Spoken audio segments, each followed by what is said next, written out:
I'm ashamed that I allowed lies to be told from TV screens, that I allowed Russian people to be zombified. We stayed quiet when all of this was just getting started in 2014. We didn't come out to protest when the Kremlin poisoned Navalny. We simply continued watching in silence this inhumane regime. Now the whole world turned away from us. 10 generations of our descendants won't be able to wash away the shame of this fratricidal war. It's that moment that has been seen all around the world by this point. We showed this to you yesterday. That is the brave journalist who burst onto Russian state TV protesting the war in Ukraine.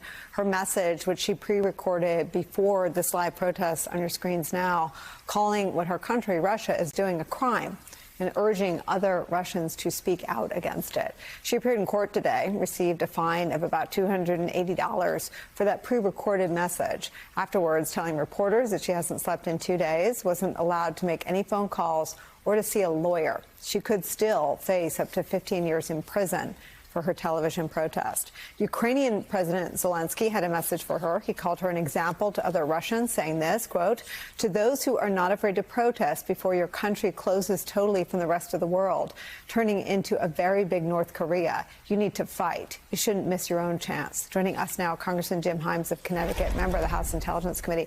Congressman, how much of this focus on getting the dissent in Russia out there is central to ending the war and reining Putin in?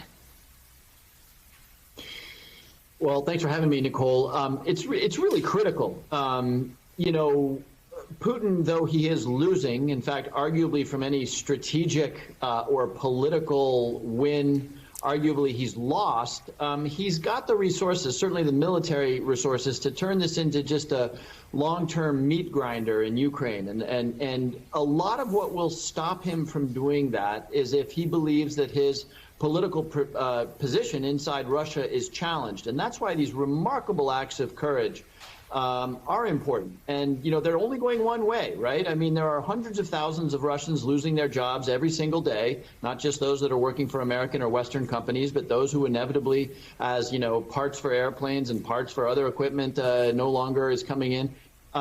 It will be at the end of the day the Russian people who put a stop to this. And that's why these efforts are so important.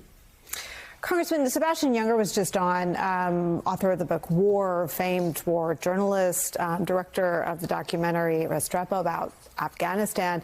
And he said that anyone who describes journalists who are shining a light on the abuses in Ukraine and all around the world, the enemy of the people, is in bed with Putin, is in bed with other dictators and authoritarian leaders. How much of the sort of ravages of the world have their origins in the people Donald Trump lifted up and the allies he didn't help?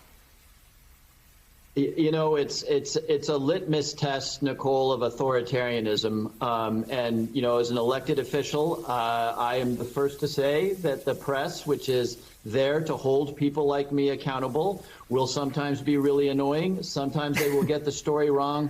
But it's practically a mathematical litmus test. The more you rail against the press, the more you rail against the media, the wronger you are. And that's why there is no media in North Korea, and that's why there is a media in the West. And of course, the remarkable thing about this, Nicole, is that, you know, Russia is not North Korea, right? There is no way that you can cut off Russians from access to their cousins, their friends, their business associates around the Western world. So you know, the story will get told inside Russia. And of course, you made the comparison to Donald Trump. You can count on Putin and his people saying this is fake news.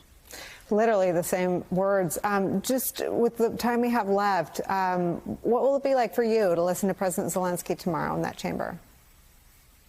Well, it's sort of hard to describe how powerful the speech was just a week ago when he addressed us a little less formally over the weekend. And, you know, he is really, I mean, I want to use the word Churchillian, right? I mean, he's a big reason why Russia is on its knees right now, why Vladimir Putin is not going to, in any strategic sense, going to win this war. And he has also pushed us. He has pushed us. I mean, many of us believe that a no-fly zone is a step too far, but we're still having a very significant argument, discussion with the White House about the provision of airplanes and figuring out, even though last week was a big week in terms of delivering aid, what more we can do to support this remarkable leader.